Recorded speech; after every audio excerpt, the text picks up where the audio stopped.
எட்டி தமிழ் இன்றைய முக்கிய செய்திகள். சென்னை கோயம்பேடு பகுதியில் அமைந்துள்ள ஊபர் நிறுவனத்தின் முன்பு உரிமைக்குரல் ஓட்டுநர் தொழிற்சங்கத்தின் சார்பாக போராட்டம் நடைபெற்றது.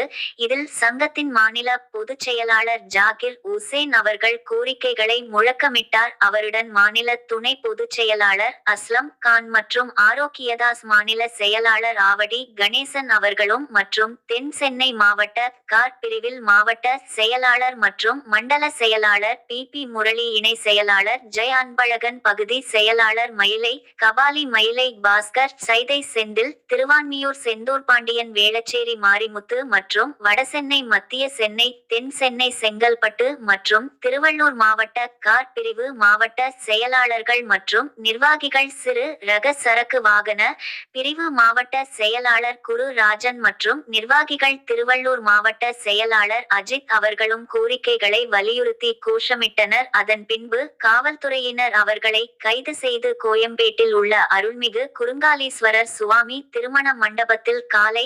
11:30 மணியளவில் அடைத்து வைத்தனர். இந்த ஆர்ப்பாட்டத்தில் 400க்கும் மேற்பட்டோர் கலந்து கொண்டனர். பின்பு காவல்துறையினர் பேச்சுவார்த்தைக்கிணங்க மாலை 6 மணி அளவில் ஓட்டுநர்கள் அனைவரும் விடுதலை செய்யப்பட்டார்கள் என்பது குறிப்பிடத்தக்கது. நியூஸ் 8 தமிழ் செய்திகளுக்காக சி. ராஜா.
ஊபர் நிறுவனத்துக்கு எதிராக தமிழக அரசிடம் கோரிக்கைகளை வைத்து ஊபர் நிறுவனத்தை முறைப்படுத்தணும், ஆட்டோ கால் டாக்ஸிகளுக்கு கட்டணத்தை முறைப்படுத்தணும் அப்படின்ற கோரிக்கைகளை முன்வைத்து வாடிக்கையாளர்களிடம் வாங்கக்கூடிய பணத்துல அதிகப்படியான கமிஷன் மற்றும் ஜிஎஸ்டின்ற பேர்ல ஊபர் நிறுவனம் கொள்ளையடிக்குது.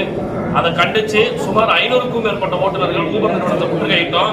அந்த முற்றுகையின் போது காவல்துறை உரிமைக்குரல் ஓட்டுநர் தொழிற்சங்கத்தின் சார்ந்த உறுப்பினர்கள் ஓட்டுநர்கள் அனைவரையும் கைது செய்து இன்றைக்கு கோயம்பேட்டில் இருக்கக்கூடிய குறுங்காலீஸ்வரர் மண்டபத்துல வைத்திருக்கிறாங்க. இதை நாங்கள் வன்மையா கண்டிக்கிறோம். தமிழக அரசு உடனடியாக பேச்சுவார்த்தைக்கு ஏற்பாடு செய்து ஊபர் நிறுவனத்தோடு தொழிலாளர்களின் பிரச்சனைகளை நிறைவேற்ற வேண்டும் என்று கேட்டுக்கொள்கிறோம். நன்றி.